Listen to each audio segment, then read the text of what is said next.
I always assumed family gatherings were routine, predictable exchanges of forced grins and hollow praise, until one night shattered that illusion in the most mortifying way possible. My name is Eden Grant, and just 2 weeks ago, I believed I'd finally found stability in Los Angeles. After years of grinding through 16-hour workdays, I'd earned a promotion to marketing director. My first act of celebration was to buy myself a Tesla, a personal trophy for everything I'd achieved from scratch. So when my mother invited me to her 60th birthday at the Los Angeles Event Hall, I agreed without a second thought. It felt like the perfect moment to reconnect, to honor her milestone surrounded by relatives and old acquaintances.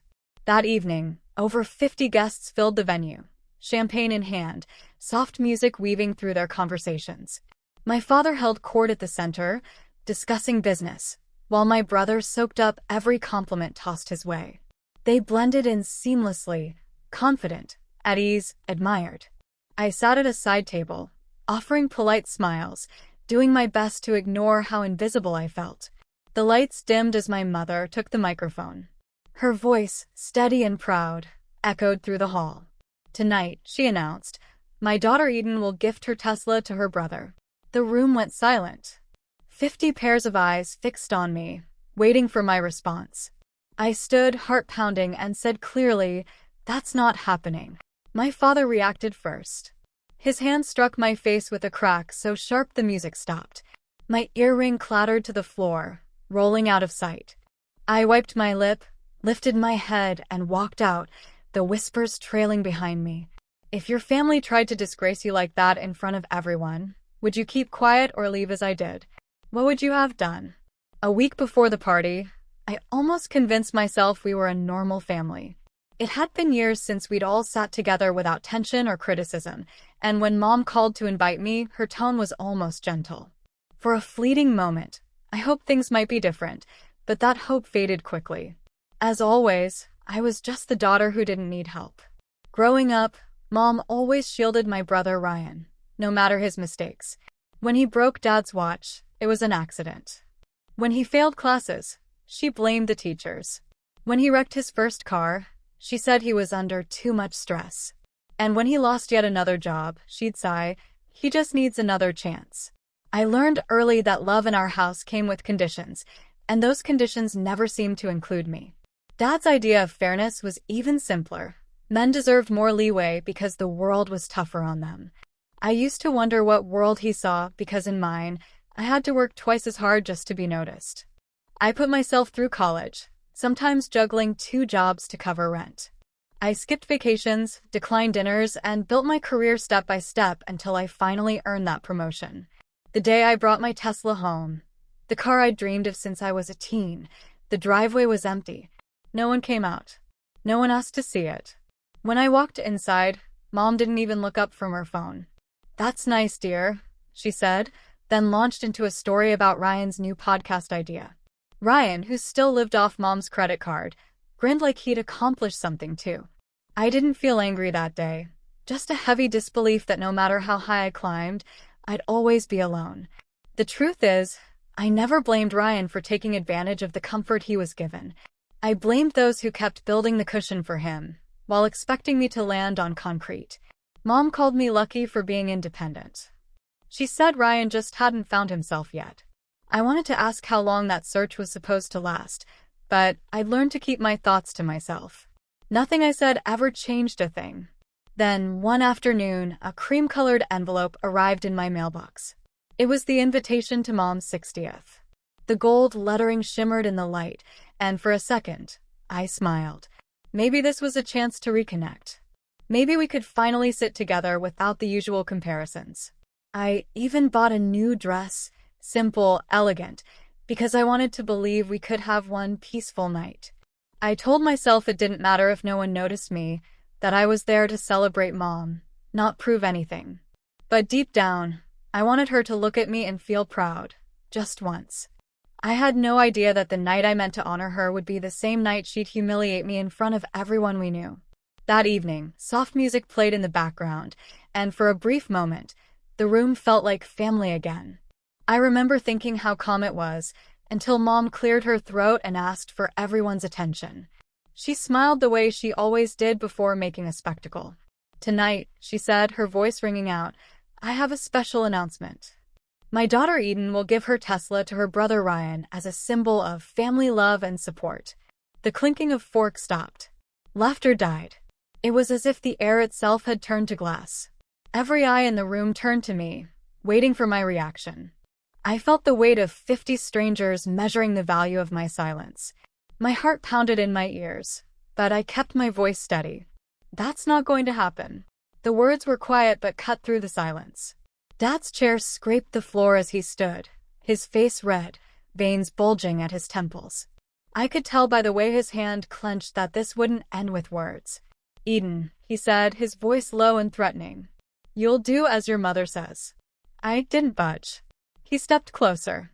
For a moment, I thought he might stop. That pride would keep him from making a scene. But then his hand struck my face, the sound echoing through the hall. The sting came before the shock. The room seemed to tilt, and my earring slipped off, landing somewhere near the stage. No one spoke. Someone gasped softly. The silence that followed was worse than the slap. Ryan looked down, saying nothing. Guests held their phones midair, unsure whether to keep recording or pretend they hadn't seen. I saw flashes. Some had already started filming before the blow landed. Mom stood frozen, gripping the microphone so tightly her knuckles whitened. She didn't step forward. She didn't tell Dad to stop. Her lips parted, but no words came. That's when I realized this wasn't shock. It was a choice. I straightened, the burns spreading across my cheek. I didn't cry or shout. I picked up my clutch, found my phone, and walked toward the exit. Behind me, the whispers started again, a cold, static hum. Outside, the air was cool. I leaned against my car, hands trembling as I scrolled through my contacts. When the call connected, I spoke, "It's happening now." On the other end, my attorney John Carter's voice was calm and steady. "Stay calm. I'm on my way." I hung up, exhaling slowly, realizing that everything simmering beneath the surface of my family had finally erupted for all to see. Years of silence, excuses, favoritism, all of it had led to this moment. I looked back through the glass doors. Inside, Mom still stood on stage, her face unreadable, Dad beside her pretending nothing had happened. Ryan sat, staring at his hands. The applause for the band resumed, but it sounded empty. I sat in my car, the throbbing in my cheek fading. For the first time, I felt a strange mix of pain and clarity. There was no going back, no way to unsee who they really were. 20 minutes later, the hall doors swung open and every head turned as John entered. He carried himself with the calm authority of someone who knew exactly why he was there. He walked to the center, his suit immaculate despite the tension in the air. My parents stood by the stage, their earlier confidence replaced by confusion. The music had stopped. Conversations faded to whispers, then silence. John greeted the crowd, introduced himself as my attorney, his voice clear and unwavering. He set a leather folder on a table, opened it, and explained he was there to clarify a legal matter regarding the ownership of a certain vehicle. His tone was composed but firm, each word slicing through the quiet. Mom's face tightened. She stepped forward, forcing a nervous smile, insisting it was all a misunderstanding, that emotions had simply run high. John didn't even look at her. He calmly held up a stamped, signed document, explaining that the Tesla was registered solely in my name, bought with my own money, and fully insured under my account. No transfer or shared ownership had ever been filed. Each sentence landed heavier than the last. Dad stood rigid, fists clenched, eyes darting between John and the guests, who were now whispering again. One woman quietly left her seat, followed by two others trying not to draw attention as they slipped out. Ryan stared at the floor, fiddling with his cufflink, his face pale. The smugness from earlier was gone. He looked like a child caught in something too big for him. John didn't drag it out. He simply turned to the room and stated, in the calmest voice, that the car belonged solely to Eden Grant. The words hung in the air, irrefutable. No one moved. Even the waiters stopped pouring drinks. The air felt cold, as if the night itself had changed. Mom opened her mouth, maybe to plead or explain, but nothing came out. Dad's eyes dropped, shoulders slumped, and for the first time, I saw defeat in him. Ryan muttered something I couldn't hear. The silence stretched on. I turned away, walked past the tables and stunned faces, and pushed through the doors. Behind me, I could still hear the low hum of voices, the faint echo of shoes on marble, and John's calm voice speaking to someone else. Outside, the night air was sharp. I took a deep breath and kept walking, never looking back. By the next morning, my phone wouldn't stop buzzing. At first, I thought it was work, maybe a client emergency. But when I saw hundreds of notifications across every platform, my stomach dropped. Someone at the party had posted the video. The title read, "The Tesla Slap." It showed everything. My mother's announcement, my father's reaction, the sound of his hand hitting my face, and the silence that followed. Within hours, the clip had gone viral. Millions of views, endless comments, heated debates about family, entitlement, and public shame. My name, my face, my life, everywhere. At first, I didn't know whether to feel mortified or vindicated. The comments ranged from support to outrage. "Stay strong, Eden. You didn't deserve that. Parents like this destroy families." Others said I should have handled it privately, as if that had ever been an option. The algorithms did their job too well. By noon, every news outlet in Los Angeles had picked up the story. Some blurred my face. Most didn't. By afternoon, the fallout began. My father's company, Grant Financial, faced immediate backlash. Major partners suspended contracts, citing ethical concerns. Investors pulled out. Employees quit. My mother's social circle, the prestigious Women in Business Association, quietly thanked her for her service and removed her from the board. In less than a day, the image of our perfect family was in ruins. The house that once hosted charity galas and business dinners now sat behind drawn curtains. Ryan didn't escape either. His so-called friends unfollowed him. Group chats went silent. The girl he'd been bragging about ghosted him. For the first time, he wasn't being shielded or excused. He sent me a short text. This got out of control. I didn't answer. I had nothing left to say. Meanwhile, my inbox overflowed with messages from strangers. Hundreds, then thousands. Some were journalists seeking interviews. Others were people who'd lived through similar pain. Daughters overlooked, siblings blamed for speaking up. They told me they cried watching the video, that they finally felt seen. I read as many as I could, each one a reminder that sharing pain publicly can ripple far beyond what you expect. In the middle of the chaos, my best friend Alicia Moore showed up at my door. She didn't knock twice. When I opened it, she was holding 2 coffees and wore the calm expression of someone who's known you forever. She didn't ask what happened. She just sat on my couch, handed me a cup, and said quietly, "You finally stood up for yourself." Her words hit deeper than she knew. She'd seen every compromise I'd ever made. Every time I kept quiet for the sake of peace, every moment I let someone else take the spotlight to avoid conflict. That day, she didn't need to comfort me with speeches. Just sitting there, drinking coffee in silence, felt like a small victory. The internet had turned my private humiliation into public justice. Yet, for the first time in years, I felt no shame. I hadn't meant to expose anyone. Maybe the truth had simply found its own way out. 2 weeks later, someone knocked on my apartment door. The sound startled me.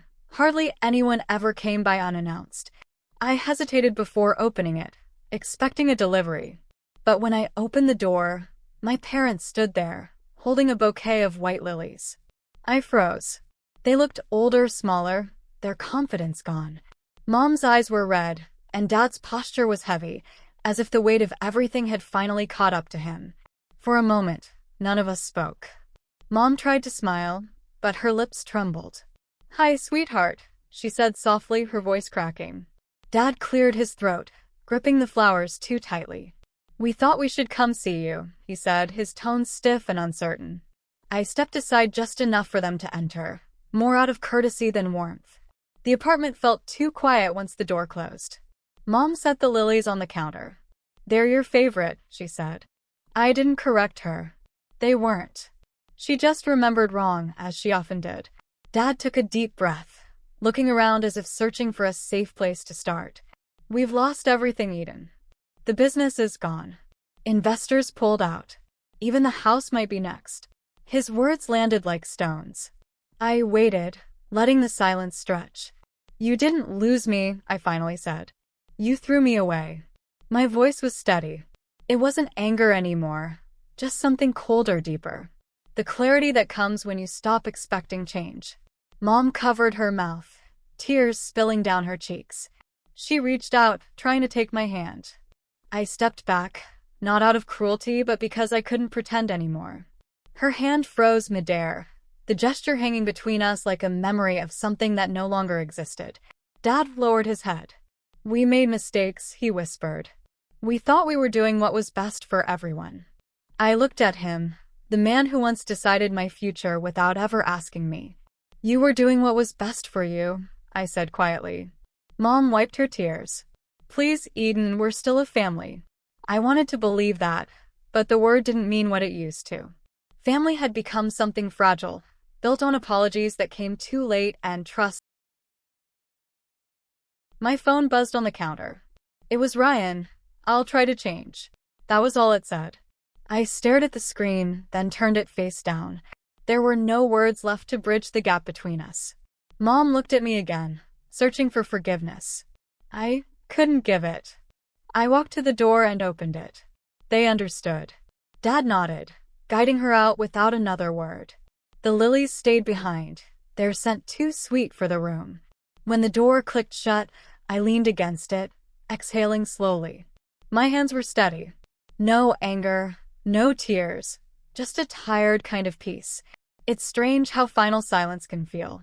The world outside carried on, indifferent to the wreckage that was once my family.